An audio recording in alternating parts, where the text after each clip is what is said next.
So they say when you grow older, you grow smarter. No. So today,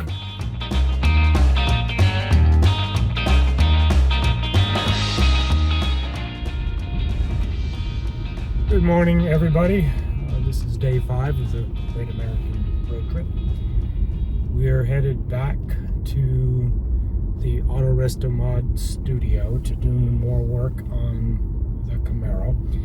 Yesterday turned out to be a little bit more of a struggle than we had anticipated. Getting all of those cars shuffled around wasn't as easy as we thought it was going to be, but we got it done. This morning, we need to finish up getting the Camaro up on the lift. And when we get that done, we'll take you, or I'll take you underneath the car, and we'll talk a little bit about what the car looks like from underneath, which is always, for a car guy, is interesting to see, because these older cars, 1970 Camaro in this case, you never know what they've gone through for the conditions they existed in. So it's always good to see what things look like underneath. And the plan today is to see if we can't figure out what the gear ratio is on the rear differential in the car.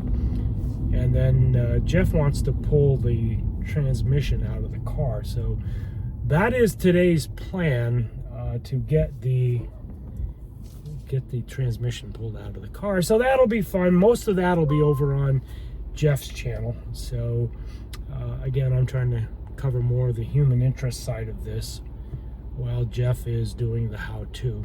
All right, I will see you guys over at the studio. So they say when you grow older, you grow smarter. No. So today, rather than bulling our way through it, we decided to use Jeff's little Ferguson tractor and pull the thing out, so we can get it lined up for the lift. You want me to do it? I'll get it. Okay. It's got a little bit of a hydraulics problem.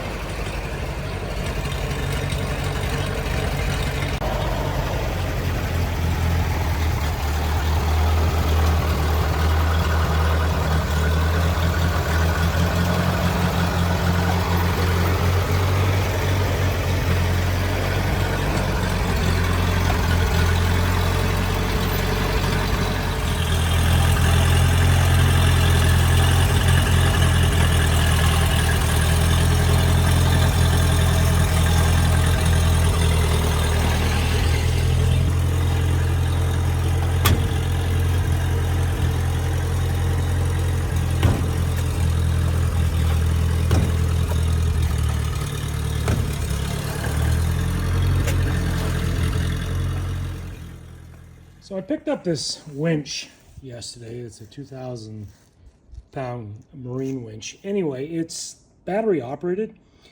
So rather than trying to push this thing onto the lift, we're going to try and pull it on the lift with this winch, which again, as we get older, we try to work smarter and not harder.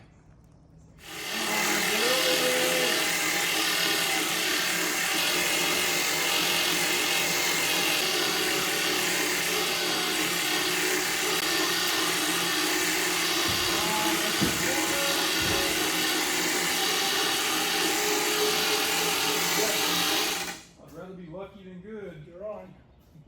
Just barely enough. Just barely, too. Just barely enough. Yeah, we're gonna still need to move it forward some. Well, I just want to make sure. Yeah, we're not gonna go backwards because we are out of winch at this point. Wow, that's what I mean. So yeah, we can probably push it. Push it. Push it.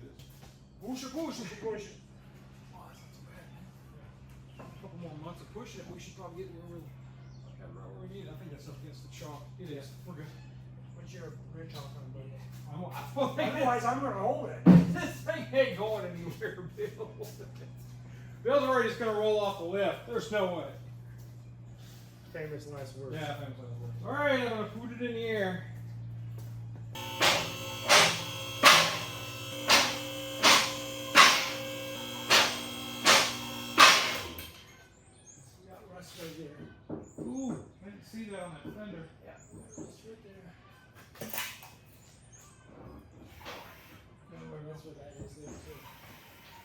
odd-looking faces.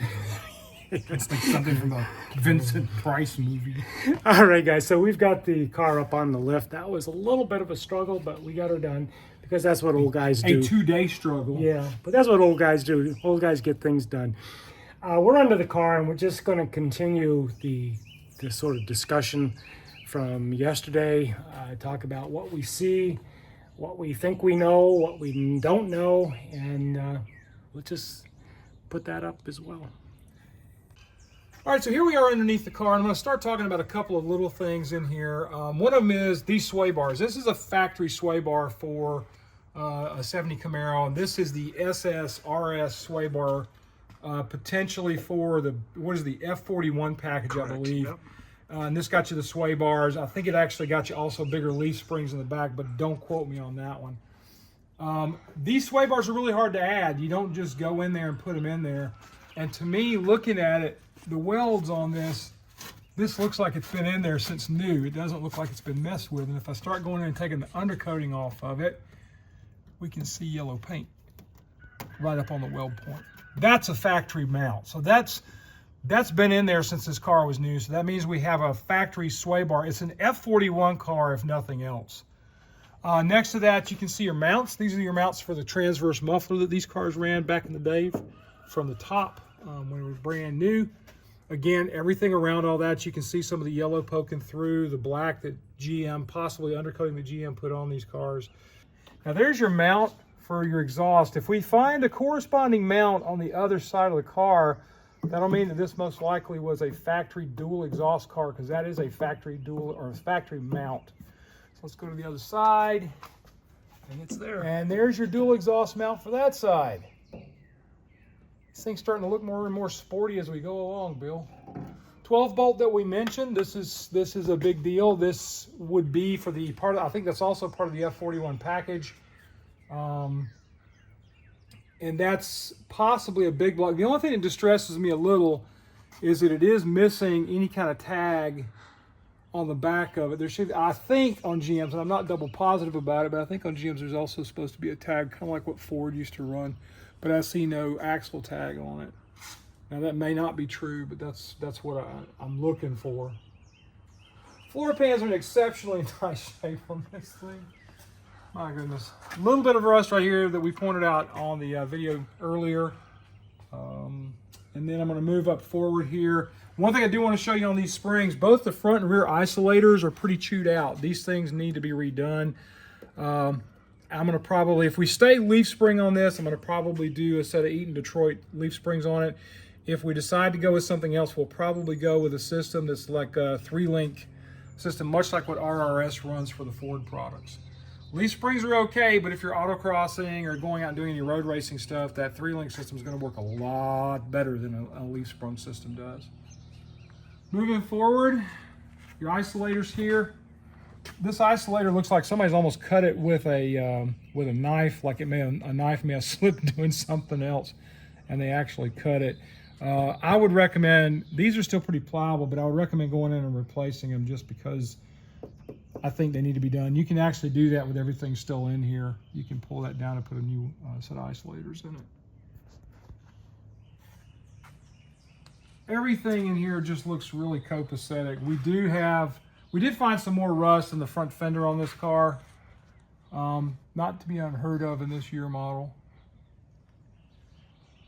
Everything looks good in the suspension. Most likely what we're going to do is go in and update the suspension on this car to something that gives us a little bit more caster and has a little bit better performance level out of it. These cars, from what I understand from Posse Racing, a guy I've talked to about these, the spring setups on them are a little less nice. In other words, what that means is they don't run as well as the 69 on back cars because the spring pocket and everything's a little bit shorter. So you can't do as much with lowering these cars and changing the springs in that way because of the way the lower control arms are set up. Big front sway bar. Again, that looks like a factory front sway bar on it. Radiator core support. Probably going to need some POR15 in because it's a little bit rusty, but it's not so much that I wouldn't reuse it. And over here, things look okay. That's the fender that's messed up. The body isolator over here is also kind of checkered and mushy. I'm going to have to look into what it's going to require for us to fix that. Because I know Cam, as soon as he sees that on our show, he's going to want to replace that. Which is what? The isolators, he's going to want to do. The body isolator? Yeah, he's going to want to do video. I can tell you right now. That guy, he makes me work more than I want to work sometimes. It's all right. He owes me a Hot Wheel. He does owe you a Hot Wheel. This car is a factory 4-speed car. I'm almost positive from everything I've seen on it. These cars came with, I believe, Hurst shifters. This one has the Hurst in it, and the one it has is commensurate with what you would see back in 1970 and 71 with these cars were getting a lot of Hurst shifters. Ford used them a lot all the way up through 1971 on the Torinos and 73 on the Mustangs. General Motors went to the Hurst shifters as well in some of their cars. I'm not sure on this transmission what we've got, but we're going to be pulling this out on AutoRestoMod. So you check that out if you want to see us pull the 4-speed out of this and kind of go through it and take a look at what it's doing on the inside. Very greasy. All right, I got the axle up in the air, and you're looking for both tires turning at the same time. That one's locked up, so if that's the case and this one's turning, that means we've got an open differential in here. You didn't get traction lock by virtue, and it could be that the rear axle is messed up and we're just not sure about it. I know that on a Ford traction lock it's supposed to do that. Now on a GM Positrack, I'm not sure that that's the case. I'm not sure that that's how that works. So for what it's worth, when I bought the 75 Pontiac, which was 5 years later, I had to specify the usually Positrack. That's usually the case. But it's Can we turn that other one? the other wheel? Yeah. No, it won't move. Really? I want to drop it down if I'm going to try to do that. All right, so we were having a problem with getting this thing to go up onto the lift. We had to get a winch to make that happen. This brake drum was locked up. In fact, the spring let go on the inside of this spring cup is completely missing. So this shoe is in the wind, so to speak. So I took that off, and we at first had thought that we had an open differential, but when you spin it, both tires go forward. That lets you know that it's a Positrack we're in. So we now know that we have a Positrack. We're just not sure if it's a 350 or a 331. These cars originally would have come with a 331 rear axle in them. So that's still yet to be discovered. We may not worry too much about that discovery. It's just going to be hopefully really fast. Guys, if you enjoyed this video, please give it a thumbs up. Subscribe to the channel if you haven't already. We are trying to grow this channel to 1,000 subs, and we can only do that with you. Thanks for being here, and I will see you in the next video.